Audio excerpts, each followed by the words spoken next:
So in this section we're going to look at making movies after we've done our analysis. So in this example I'm going to use an Irish game from a couple of years ago, Ireland against England, and some simple coding done with just our lineouts, scrums, lineouts for England, scrums for England, and our turnovers. So we're just recapping a few things. We know that if we want to look at a singular instance, say I want to look at the second Irish lineout in the game, I just double click on it and it brings up my Ireland lineout. I'll turn the sound off as these jump up. So it brings up my Ireland lineout, plays it there from start to finish because I've selected number 2. If I want to look at all the Ireland lineouts in the game, I double click on the row entitled Ireland lineout, and I can now watch them sequentially from 1 to 12, or chronologically as they happened. So this will bring me through, my playhead will go through here from 1 to 12. Another one which you may not know or may have forgotten is my tab key, which towards the top left hand side of the keyboard is my sideways, my rightward facing arrow with the line after it. If I use my tab key, I can jump from instance to instance, so I can go through to number 9 to number 10, whichever one I want to. What's also very handy is my shift key, which is the one you'd usually use to get a capital letter in a document. If I hold on my shift key and now hit my tab button, I jump backwards, so I can go back down to 0 from my lineouts.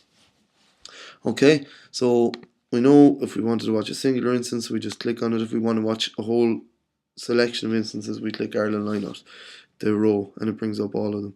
But sometimes you may want to watch them in a certain order. So you might want to watch your good lineouts first, your bad lineouts second, or whatever order you wish to look at them in. So in order to do that as it stands, we can select an instance by clicking on it. Then if I hold down my command key, which is on the left or right of your spacebar, I can select other instances and it doesn't deselect whichever ones I've picked already. So I can hit 2, 7, 8, 10, and back to 3.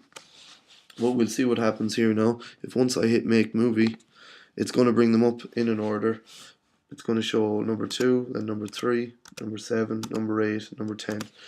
What I wanted to happen was I wanted to show 2, then 10, then 3, then 7. So in order to do that, I can now do so in version 8. So up here in this little box at the top left of your timeline, I've got a couple of options. So if I click on this and change it from merge rows to selection order, we can see what happens.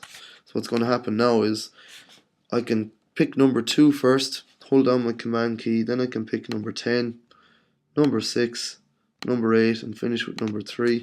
So once I hit make movie now with selection order turned on, it brings up a movie, but it shows me Ireland lineout number 2 first, then number 10, number 6, number 8, number 3, exactly in the order I selected them.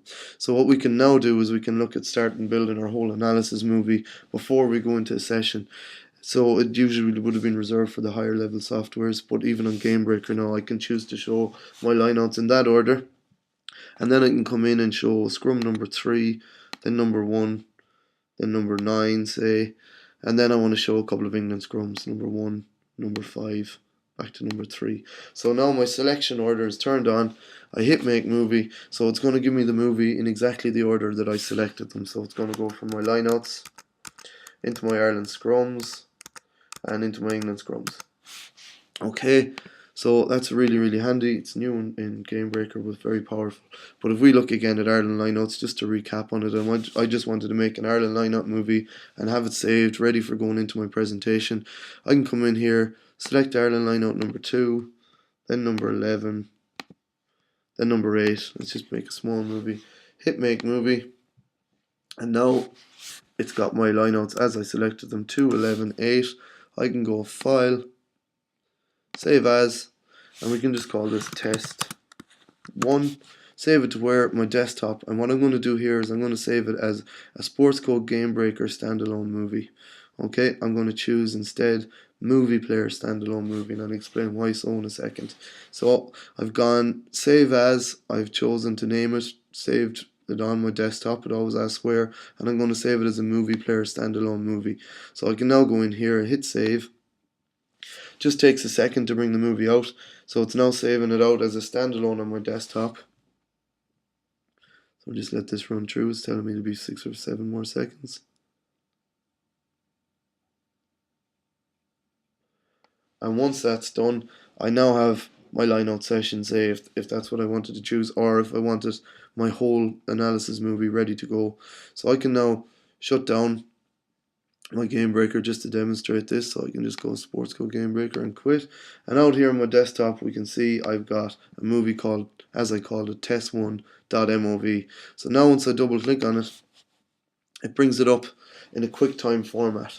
Okay, so again, all the movies we work with in GameBreaker are based on the QuickTime format, but that saved it out as a QuickTime, a standalone QuickTime. I'll explain why in a second. So there's my movies in the selection. I ordered them.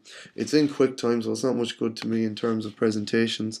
But all I do now is take it, grab it, and bring it over here to my dock, hover it over GameBreaker, and release it. And now that opens up as a Game Breaker movie. So although we can't see the physical separation of the lines now, when I tab, it still tabs and tabs backwards in the orders that I selected my movie. So I could go through my whole movie, pick my lineouts, my scrums, opposition lineouts, scrums. In rugby, if we're talking Gaelic football, you could do your own kickouts, your opposition kickouts, scores for, scores against, that kind of thing. And what it is it's saved in a QuickTime format. So the point of me saving it in a QuickTime format is I can now give that to people on PCs, or they don't have to be on a Macintosh platform. So the way I'd suggest is you get a USB key, your players come to you, and you can put the movies now, your full analysis movies, on to their USB keys, and they can then go and put them on their own iPods, their own iPads, or they can just watch them on their PCs.